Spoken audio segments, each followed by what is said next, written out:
Do not think he had any involvement in the murder of Tupac Shakur? No. None? None. He was not there? No, I don't believe he's there.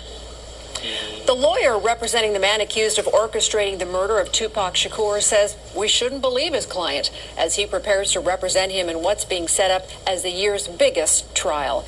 And tonight, that attorney is sitting down with one local journalist, and that's 8 News Now investigator David Charnes. Thanks for joining us. I'm Denise Valdez. Now, Brian Loftus, our 8 News Now investigators, broke the news of the raid at Dwayne Keefe D. Davis's house. That set off his arrest and now his criminal case in the murder of the hip-hop icon.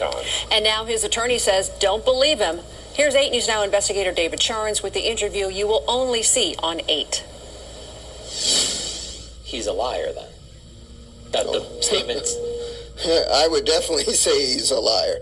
Defense attorney Carl Arnold says we shouldn't believe what 60-year-old Dwayne Keefe D. Davis has to say about the shooting of Tupac Shakur. He keeps repeating this, is that the whole thing is unfair. He feels that he had protection from his earlier statements that were made. Those earlier statements to police in California who were investigating not the death of Shakur, but the death of Notorious B.I.G.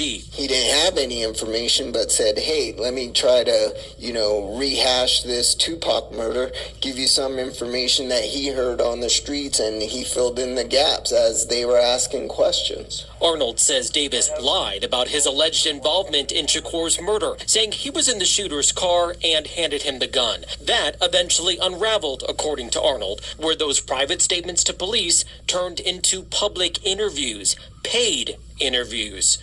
He's sitting over there, how come I didn't make any money on this? And now someone's presenting him with the opportunity to make some money, combined with, okay, he's looking at these are his last years of life. Let me tell my story. So isn't it kind of stupid to do that and then get hit with a murder charge? Yeah, it was really stupid. But then again, here's what he's thinking is, he already said all these things way back when. Arnold says it's now up to prosecutors to prove Davis's own statements are true beyond a reasonable doubt. And as far as Arnold knows, there's no video or DNA evidence to prove that. How do you defend those statements? Again, there's no proof of that. That's the first thing. So his own words you can't take for granted is what you're saying? Correct. There has to be some type of corroboration. Anybody can say, well, I gave this person the gun and he shot Tupac. So if he didn't do it, does he know who did? No, he does not know who did.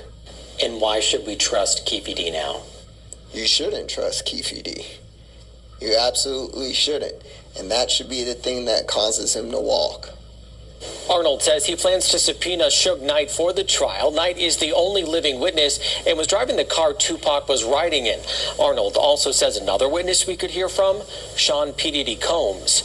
I'm David Charnes, 8 News Now.